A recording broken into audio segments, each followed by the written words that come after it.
La desaparición de 8 jóvenes que trabajaban en un call center en Zapopan, Jalisco, ha tenido en vilo al país por saber su paradero, a dónde fueron a parar estos jóvenes.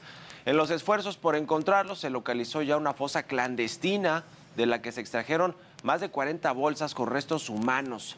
Este jueves la Fiscalía de Jalisco reveló que hay coincidencia entre los cuerpos y las personas que no han sido ubicadas. Estos jóvenes, 8 jóvenes que fueron secuestrados de estos call centers en Zapopan.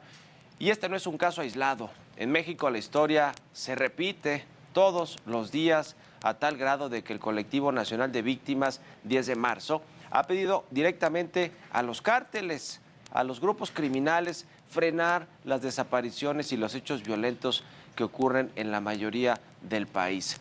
Por su parte, el presidente López Obrador reconoció que su administración se ha convertido en la más violenta de la historia moderna de México, pero culpó a otras administraciones, como si no llevara 4 años y medio de gobierno. Le vamos a entrar al tema y a los detalles, y con esto comenzamos las noticias de la mañana.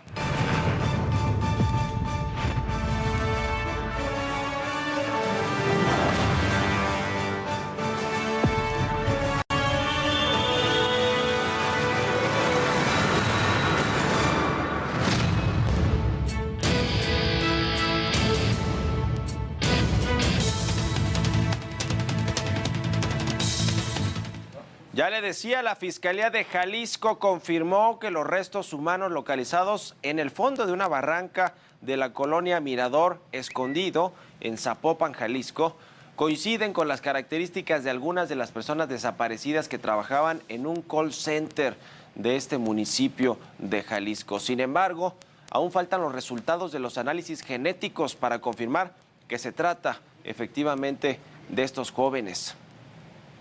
Y precisamente este jueves trascendió que la cifra de los jóvenes desaparecidos en el call center de Zapopan es de 8, o subió a 8 jóvenes. A la lista se sumó Juan Antonio, quien fue visto por última vez el 22 de mayo.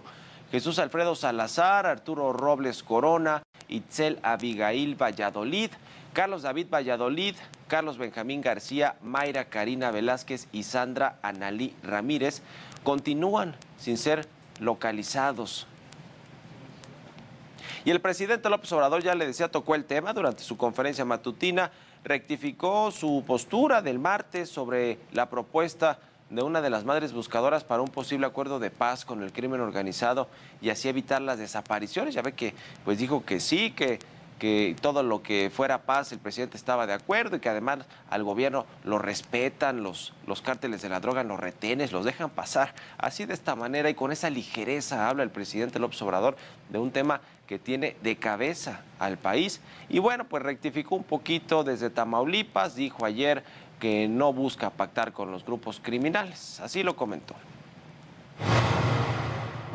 Entonces, para precisar, entonces usted sí suscribe o se suma a este llamado a las organizaciones criminales para un pacto social para la paz. Todo lo que signifique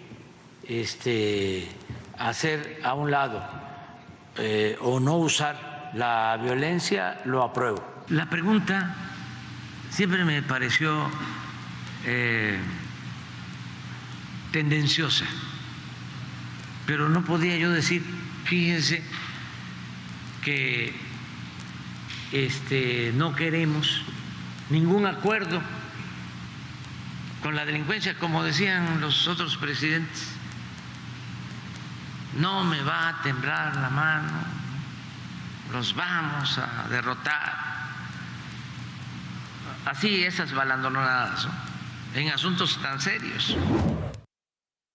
Al presidente lo que le preocupa es su imagen y el tema político, narrativo.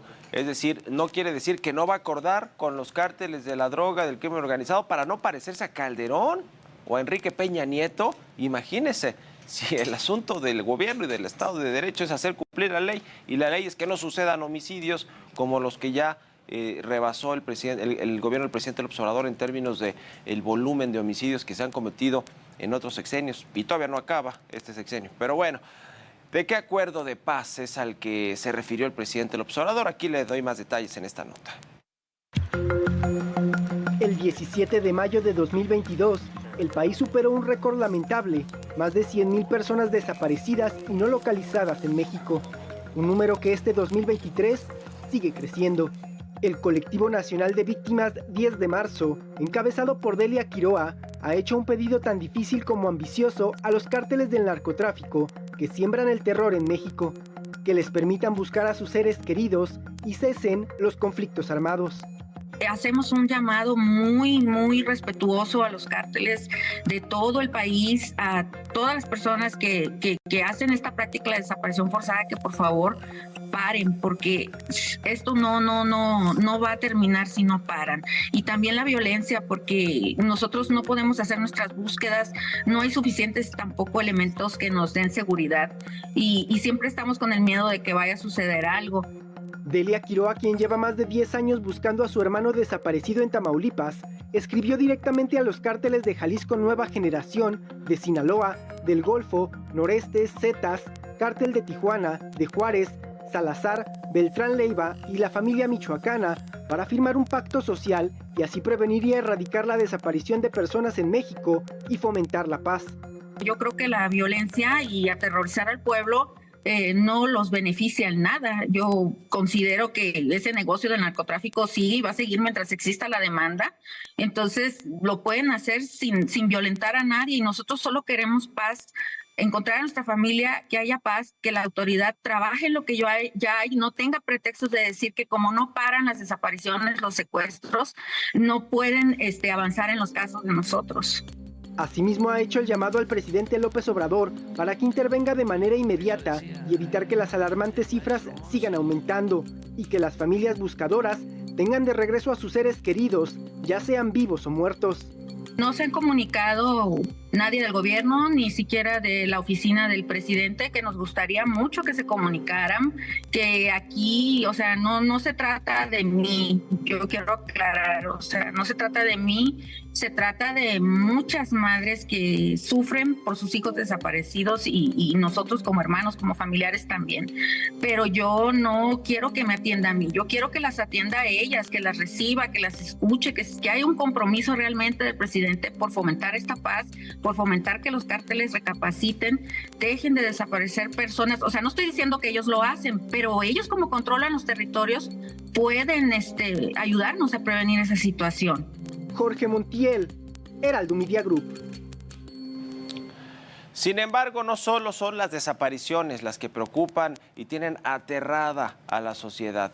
También los homicidios dolosos, y es que al día de hoy y en los 54 meses que va de la administración del presidente Andrés Manuel López Obrador, esta cifra de homicidios dolosos llegó a 156,204 casos. Estamos hablando de 53,610 más casos de los que tuvo Enrique Peña Nieto en el mismo periodo y 75,518 más que los que tuvo el gobierno de Felipe Calderón, a los que hoy responsabiliza el presidente López Obrador de la situación que priva, que permanece en el país en términos de violencia y de homicidios.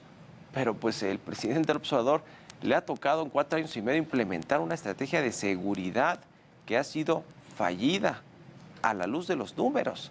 Por cierto, el presidente López Obrador reconoció que su gobierno se ha convertido en el más violento de la historia, justificando que los responsables de todo esto son las pasadas administraciones. Así lo comentó.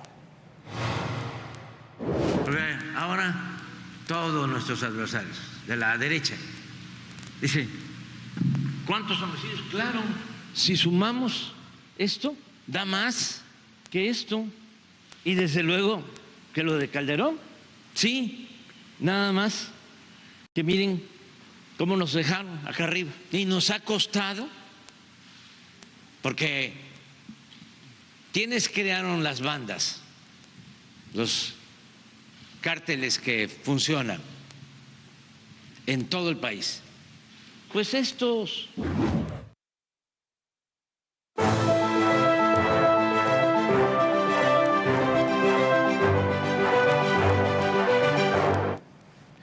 Bueno, el presidente López Obrador ahora sí que me recordó a este empresario de apellido Martí. ¿Se acuerda cuando le secuestraron a su hijo y se hizo un escándalo completo en el país por el tema de la inseguridad? Estaban pues a flote en México todos estos casos de secuestros y usó una frase que me parece que hoy le aplica al presidente López Obrador. Si no pueden, pues renuncien, porque el presidente López Obrador justifica que la estrategia de seguridad de su gobierno le ha costado mucho trabajo combatir el crimen organizado, porque los gobiernos anteriores le dejaron el crimen organizado en niveles muy altos y la incidencia delictiva, los homicidios sobre todo, que son los que reflejan mucho de esta criminalidad y de violencia que tenemos en el país. Sí, ok, pero para eso los mexicanos votaron para que el próximo gobernante atendiera el tema. ¿Y qué ha hecho? Lo ha dejado crecer más. Entonces, le aplica esta frase de Alejandro Martí, de si no pueden, pues que renuncien, entonces de que vengan otros a ver si los otros pueden controlar mejor el problema de la inseguridad y la violencia del crimen organizado, y que no se vea como que hay pues una especie de pacto, pues no tácito por lo menos, pero sí implícito, de que no se van a combatir a los cárteles de la droga, a los grupos criminales, a los que secuestran, roban, asesinan, etcétera, etcétera. Entonces, el presidente López Obrador, esa justificación me parece que es la peor. Decir que, pues como le dejaron alto el nivel de incidencia delictiva y de homicidios dolosos en el país, pues no ha podido bajarlo, le dejaron mucha tarea, mucho trabajo, y pues resultó que son ineficientes en su gobierno, y entonces no solo ni siquiera lo han mantenido, ha aumentado el número de homicidios dolosos. ¿Le parece a usted una buena justificación eso de que pues los pasados me dejaron muy alta la vara y entonces pues no he podido ni mantenerla, más bien se han elevado los homicidios dolosos? ¿Qué cosa? Eso no es digno, me parece a mí, de un gobernante que se diga un gobernante, un presidente, un líder político, como yo creo que sí lo es el presidente López Obrador. Más bien se encontró con un callejón sin salida y se ha dado cuenta que esta estrategia de ser muy blandito con los criminales, pues en realidad no ha funcionado, porque los criminales no le han hecho caso a sus llamados de paz. Al revés, el país está incendiado completamente, está hundido en la violencia y en la inseguridad. Y el presidente, pues no le queda más que reconocerlo, porque estos datos son datos emanados de su propio gobierno, que además se los entregan todas las mañanas antes de la conferencia matutina en esta llamada reunión de gabinete de seguridad, que se reúne todos los días, de lunes a viernes, 1 hora, hora y media, hablan de todos los muertos que hay en el país, de toda la sangre que corre de norte a sur, de este a oeste en esta República Mexicana, y no pasa nada. Y pues los homicidios siguen sucediendo, las desapariciones y estas historias trágicas de terror, dolorosas para México, siguen sucediendo sin que nada cambie. Y lo peor de todo es que parece que nada va a cambiar de aquí al año y 4 meses que faltan para que acabe el gobierno. Y entonces acabaremos con una cifra muy vergonzosa y dolorosa para México, de muchos más, de miles o decenas de miles más de muertos y desaparecidos. ¿Por qué? Pues porque el presidente no quiere parecerse a los del pasado, no va a cambiar su estrategia de seguridad, y pues que a México lo sigan tiñendo de rojo los criminales, porque para el presidente primero está la política, primero está lo que él dijo, primero está no parecerse a los demás, aunque en los hechos su estrategia sea un desastre.